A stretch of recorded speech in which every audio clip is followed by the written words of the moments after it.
sudah mempunyai apa ya?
Pada tanggal 13 September 2022, Kepala Kejati DIY telah menerbitkan pemberitahuan bahwa hasil penyidikan sudah lengkap atau dikenal dengan P21 dengan surat nomor B 2129-FT.4.5-2-09-2022 atas nama tersangka HP dan surat nomor B 2128-M-4.FT.2-09-2022 atas nama tersangka PT PJM.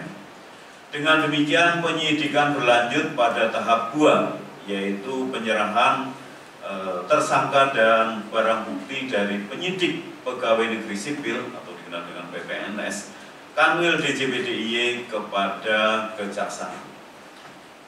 Pelanggaran pidana yang dilakukan oleh tersangka HP dan PT PJM adalah dengan sengaja menyampaikan surat pemberitahuan atau terkenal dengan SPP dan atau keterangan yang isinya tidak benar atau tidak lengkap. Pelanggaran pidana yang dilakukan oleh tersangka HP dalam masa pajak Januari sampai dengan September 2016 mengakibatkan timbulnya kerugian negara sekurang-kurangnya sebesar 50.419.576 rupiah. Sedangkan pelanggaran pidana yang dilakukan oleh tersangka PT PCM dalam masa pajak Oktober 2016 sampai dengan Desember 2017 menimbulkan kerugian negara sekurang-kurangnya sebesar 46.765.918 rupiah. Keberhasilan pelaksanaan penegakan hukum tersebut didukung dengan penerapan forensik digital dalam pengumpulan data. Kedua tersangka yaitu HP dan PT PCM disangkakan dengan pasal 39 ayat 1 D Undang-Undang Nomor 28 Tahun 2007 tentang perubahan ketiga atas Undang-Undang Nomor 6 Tahun 1983 tentang ketentuan umum dan tata cara perpajakan sebagaimana telah beberapa kali diubah, terakhir dengan Undang-Undang Nomor 7 Tahun 2021 tentang harmonisasi peraturan perpajakan, yaitu dengan sengaja menyampaikan surat pemberitahuan dan atau keterangan yang isinya tidak benar atau tidak lengkap. Pengenaan tersangka pada PT PCM ini merupakan hasil penyidikan pidana pajak dengan tersangka korporasi yang pertama kali dilakukan oleh PPNS Kanwil DJP di luar Kanwil DJP yang ada di Jakarta.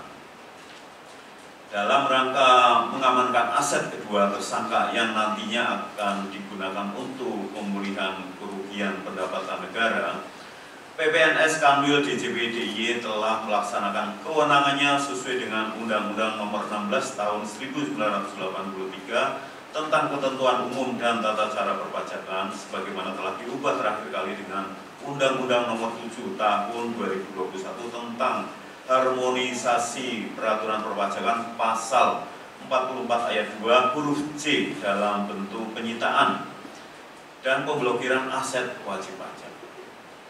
Aset kedua tersangka yang disita dan diblokir dalam rangka untuk pemulihan kerugian pendapatan negara berupa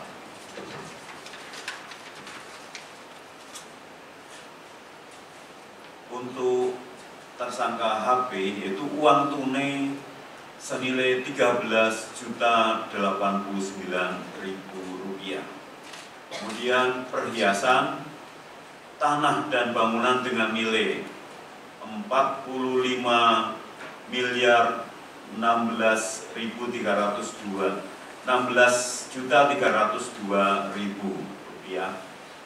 Maaf ini saya ulangi ya, tanah dan bangunan dengan nilai Rp45.016.302.000. Jam tangan mewah 9 buah, tas mewah 32 buah, sepeda motor dengan nilai 40.018.000, sepeda motor dengan nilai 40.018.000. Kemudian untuk tersangka PT PCM, uang tunai senilai Rp12.183.846. Perhiasan, tanah dan bangunan dengan nilai Rp30.772.304.000. Saya ulangi, tanah dan bangunan dengan nilai Rp30.772.304.000. Kemudian kendaraan roda 4 dengan nilai Rp358.203.000.